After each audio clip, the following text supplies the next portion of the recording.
Olá, meus alunos do primeiro ano do ensino médio do Colégio Objetivo Itapetininga, tudo bem com vocês?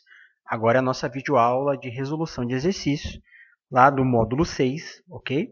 Então, o módulo todo dedicado é a transporte celular. Peço a gentileza que você abra aí a sua apostila na página 258 e me acompanhe aí na resolução desses exercícios, ok? Vamos fazer juntinhos, eu e você e eu, como já diz aí o síndico Tim Maia. Vamos lá, galera? Bom, então tá aqui. Uma determinada amostra de hemácias humanas foi colocada numa solução X. A variação do volume celular das hemácias foi observado durante um certo tempo e verificou-se que elas sofriam crenação.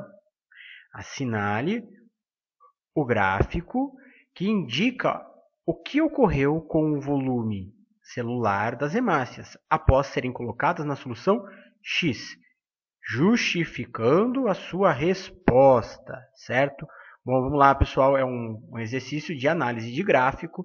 Toda vez que eu tiver o gráfico aí com o eixo Y, o eixo X, o plano cartesiano, identifique quais são as variáveis. Então, o próprio enunciado já colocou aqui. Nós temos uma variação de volume celular no eixo Y em função do tempo, certo? Bom, outro indicativo aqui importante, outra referência importante que o enunciado colocou. Verificou-se que elas sofriam crenação. Crenação. O que é a crenação? A crenação é o processo em que a célula fica murcha, plasmolizada, certo? Bom, então qual gráfico indica para a gente redução de volume? Porque murchar é perder água para o meio. Né? Então aqui, o que está fazendo que ocorra a redução de volume? A saída de água da célula. Então nós estamos observando a osmose. Qual gráfico indica para a gente a redução de volume celular ao decorrer do tempo? É o gráfico da letra A, certo? Mas ele pede também para indicar qual foi aí a solução, qual era a concentração dessa solução. Né? Então, ó, a água por osmose sempre se desloca do meio menos concentrado para o meio mais concentrado. Logo, a solução em que a hemácia foi mergulhada é uma solução hipertônica em relação ao citoplasma da hemácia. Logo, realmente nós temos a alternativa A. E como nós justificaríamos essa solução? Né? O fenômeno ocorrido aí, a crenação devido à osmose, né? Porque a célula foi mergulhada em um meio hipertônico. Então, a solução é hipertônica em relação ao citoplasma da hemácia. Ok? Então, a alternativa A é a alternativa que mostra para a gente o gráfico com a redução de volume. E aí, a solução X ela é hipertônica. Ok? Vamos lá para a questão 2?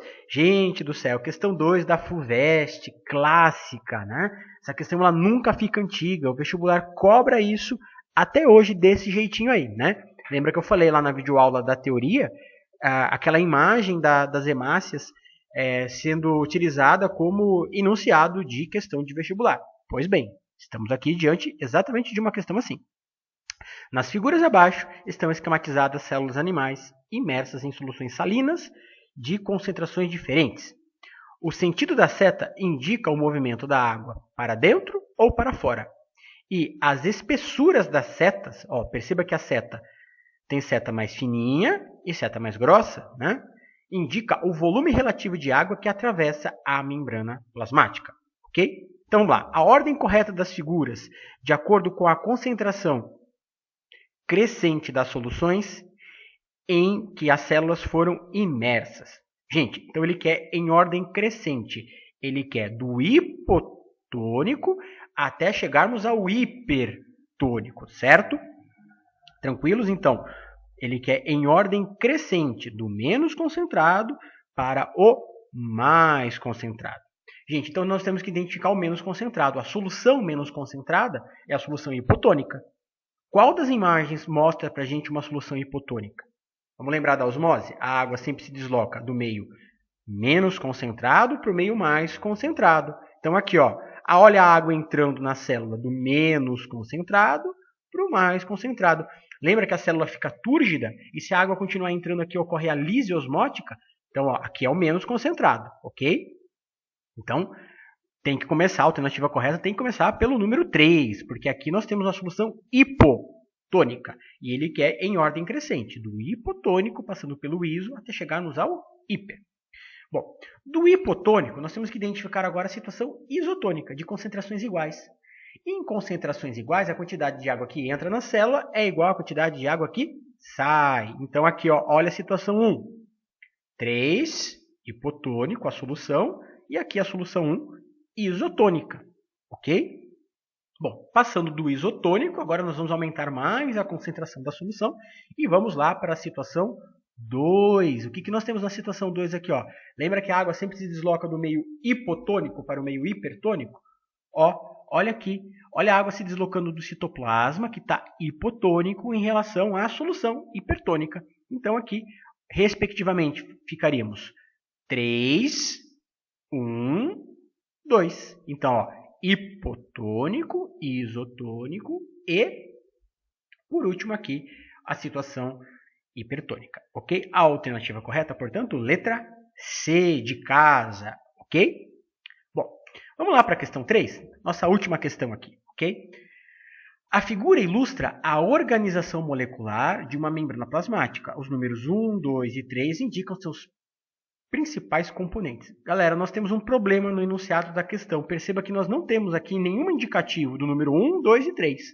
Nós temos aqui a bicamada lipídica, proteínas integrais, glicoproteínas. Olha que glicocálix bonito aqui, bem formadão, né? Mas vamos ler aqui a pergunta. Quem sabe a gente consegue responder mesmo sem os indicativos 1, 2 e 3. As moléculas dos gases respiratórios, oxigênio e dióxido de carbono, entram e saem das células pelo processo de... Opa, essa é fácil. Essa a gente consegue responder sem os indicativos 1, 2 e 3, sem os números aí que estão faltando no enunciado. Bom, dióxido de carbono é uma molécula pequena, com 3 átomos. Oxigênio é uma molécula pequena também, com 2 átomos. Elas conseguem atravessar diretamente a bicamada lipídica do meio mais concentrado para o meio menos concentrado, por um tipo de transporte passivo conhecido como difusão simples. Vamos olhar as alternativas? Pelo processo de, olha a alternativa A, difusão simples através do componente 1. O que provavelmente ele está indicando aqui como componente 1? A bicamada lipídica, certo? Porque é assim que a difusão simples se comporta, ok? Meus queridos, nós temos mais exercícios nesse módulo, exercício 4, o 5, ok? Esses slides já estão postados no SAF Web. Peço a gentileza que você baixe lá os slides e dê uma olhadinha nos exercício 4 e exercício 5, ok? Muito obrigado, até a nossa próxima videoaula.